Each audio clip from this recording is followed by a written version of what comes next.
বিসমিল্লাহির রহমানির রহিম। আজকে আমরা নবম দশম শ্রেণীর সাধারণ গণিত বইয়ের 9.1 অধ্যায়ের 9 নম্বর প্রশ্ন সমাধান করব। 9 নম্বর প্রশ্নে বলেছে cos a ভাগ 1 - tan a plus sin a ভাগ 1 - cot a equal sin a plus cos a, এটা প্রমাণ করতে হবে। তো আমাদের এই পাশের অংশটুকুকে বলে বাম পাশ, এ পাশের অংশটুকুকে বলে ডান পাশ। অর্থাৎ কথা হচ্ছে বাম পাশটাকে সমাধান করো অথবা ডান পাশটাকে সমাধান করি না কেন, করার পরে আমাদের দুটার মানই একে আসতে হবে। অথবা শুধু বাম পাশটাকে যদি আমরা সমাধান করি, ডান পাশের মান নিয়ে আসতে হবে। মানে দুইটার ভ্যালুটাই একই থাকতে হবে। মূল কথা হচ্ছে এটা, আমাদের এটাকে এখন প্রমাণ করতে হবে। আমি একটু বাম পাশটা উঠাই নিই।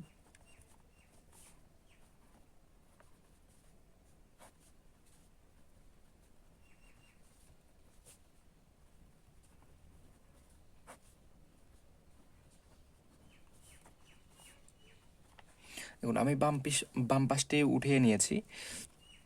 এখন আমাদের অ্যান্সার করতে বলেছে সাইনে প্লাস কজে, আমাদের বের করতে বলেছে কি এটার উপর আমরা নির্ভর করে বাকি অংশটুকু কাজ করব। আমাদের প্লাস আছে কি মাইনাস আছে এটা আমরা পরবর্তীতে এমনিতেই বের হয়ে আসবে, কিন্তু অনুপাতের কথা আমাদের এখানে চিন্তা করতে হবে। যেহেতু আমাদের অনুপাত বলেছে সাইন এবং কজ বের করতে, আমাদের প্রশ্নে সাইন এবং কজ কিন্তু রয়েছে, তার মানে আমাদের সাইন এবং কজের কোনো কাজ করতে হচ্ছে না। কিন্তু সমস্যা হচ্ছে 1 - tan এবং 1 - cot। আমাদের 1 দিয়ে কোনো অসুবিধা নেই, সমস্যা হচ্ছে আবার ট্যান অনুপাত। তার মানে অনুপাতটাকে আমাদের চিন্তা করতে হবে সাইন কজে নিয়ে আসা যায় কি না। তো আমরা যেহেতু উপরে কজ আছে, অনুপাত আমাদের মানে এটা কোনো কিছু করা যাচ্ছে না, আমরা ওটা রেখে দিলাম। এখানে 1 ছিল, মাইনাস ছিল, সেটাও লিখলাম, কিন্তু ট্যানটাকে আমাদের কনভার্ট করতে হবে কিসে, সাইন অথবা কজে। আমরা কিন্তু জানি যে ট্যান ইকুয়াল আমরা লিখতে পারি যে সাইন ভাগ কিন্তু কজ আমরা লিখতে পারি। তাহলে কিন্তু দেখুন, আমরা কিন্তু জানি যে ট্যান থেকে সাইন এবং কজে কিন্তু আসা যাচ্ছে। তাহলে ট্যানটাকে ভাঙাই আমরা সাইন কজে লিখবো।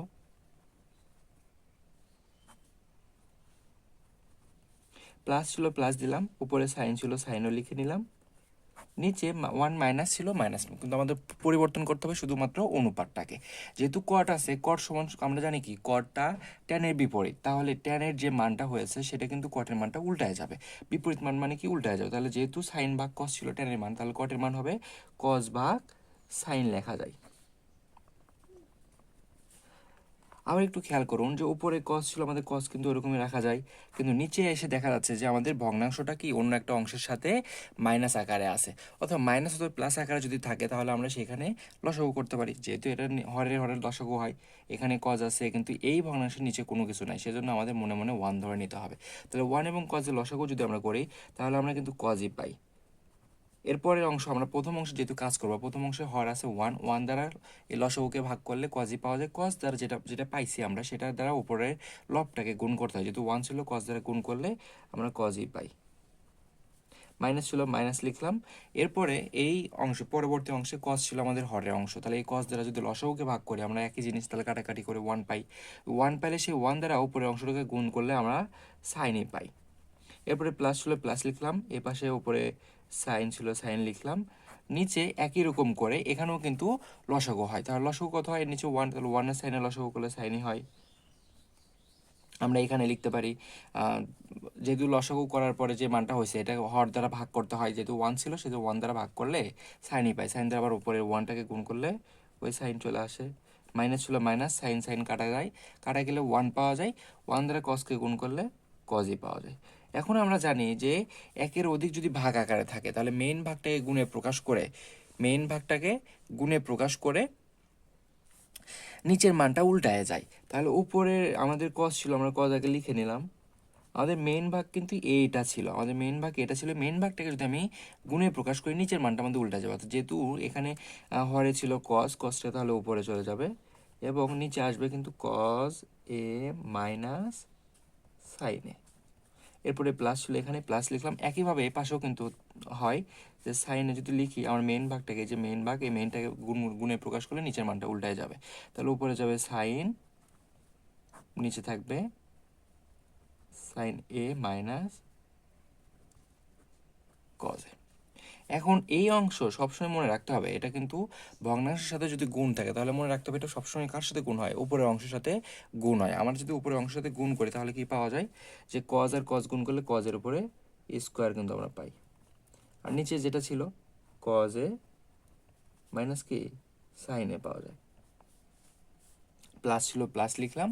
একইভাবে এ পাশেও কিন্তু হয়, সাইন সাইন গুণ করলে সাইন স্কোয়ার পাওয়া যায়, নিচে সাইন এ মাইনাস কজে থাকে।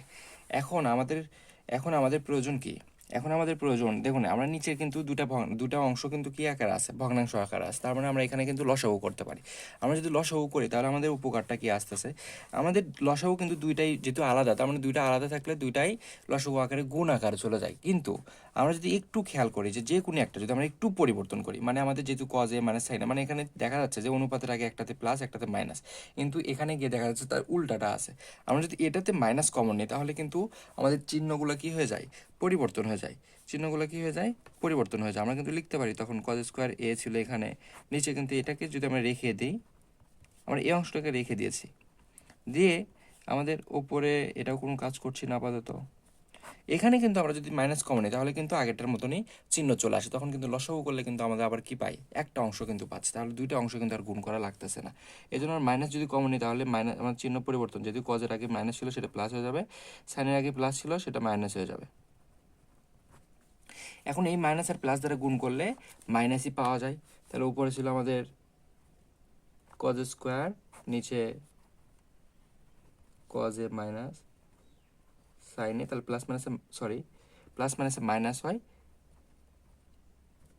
সাইন স্কোয়ার ছিল উপরে, নিচে কজ এ মাইনাস সাইনে লেখা যায়। এখন যদি আমরা লসাগু করি তাহলে নিচে কিন্তু একটা অংশই পাই, সেটা হচ্ছে কি কজ এ মাইনাস কিন্তু আমরা সাইন এ পাই। আর উপরে দেখা যায় এখানে আমাদের কজ স্কোয়ার ছিল, যেহেতু লসাগু করলে কি হয়, মানে আমাদের লসাগু করলে কজে মানে সাইনে, আবার এখানে দুটার অংশ একই রকম, তাহলে একটা অংশ লেখা যায়। এখন কি হয়, যেহেতু এটার হরের অংশটা দিয়ে লসাগুকে ভাগ করতে হয়, ভাগ করলে কি পাওয়া যায়, ওয়ান পাওয়া যায়। ওয়ান দ্বারা উপর অংশকে গুণ করলে কজ স্কোয়ারই থাকে। এরপরে আমাদের মাইনাস ছিল, মাইনাস দিলাম। একইভাবে এ পাশের অংশটা আছে, হর দিয়ে যদি লসাগুকে ভাগ করি ওয়ান পাওয়া যায়, ওয়ান দ্বারা উপরের অংশটাকে গুণ করলে সাইন স্কোয়ারই থেকে যায়। এখন কিন্তু আমরা কসটাকে যদি আমরা একটু খেয়াল করি, যদি কসটাকে যদি এ ধরি আর যদি সাইনটাকে যদি বি ধরি, তাহলে এ স্কোয়ার মাইনাস কিন্তু বি স্কোয়ারের সূত্র পড়ে যায়। অর্থাৎ আমরা কিন্তু লিখতে পারি যে A square minus B square মানে কি, A plus B into A minus B. আমরা যদি এটাকে লিখি যে কজ কজ A plus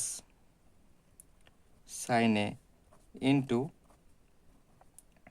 cos A minus sign A, উপরে কিন্তু এ স্কোয়ার মাইনাস বি স্কোয়ারের সূত্র ফেলেছি, নিচে কিন্তু যেটা ছিল আমরা সেটা লিখতে পারি, কজ এ মাইনাস সাইন আমাদের ছিল। এখন দেখুন একটা জিনিস, যে আমাদের ও প্লাস আকারে যখনই আমরা একটা জানি যে একটা অংশ যখন আরেকটা অংশের সাথে প্লাস আকারে থাকে তখন ওটা পুরোটাকে একটা বলে। এই কজ এ প্লাস সাইনে কিন্তু পুরোটা একটা, এখানে কজ এ মাইনাস সাইনে কিন্তু পুরোটা একটা। তো নিচেও কিন্তু একই রকম, যেহেতু গুণ আকার আছে তখন এটা পুরোটাকে একটা হিসেবে চিন্তা করতে পারি, এটাকে একটা হিসেবে চিন্তা করতে পারি। এখন একই রকম জিনিস কিন্তু উপর নিচে কী করা যায়, কাটা দেওয়া যায়। তাহলে কাটা দিলে থাকে কত, কজ এ প্লাস কিন্তু সাইনে থাকে, যেটা আমাদের কিন্তু চেয়েছিল, আমাদের কিন্তু ডান পাশের মানটা কিন্তু এটা চেয়েছিল, অতএব এটা ডান পাশের মান প্রমাণিত।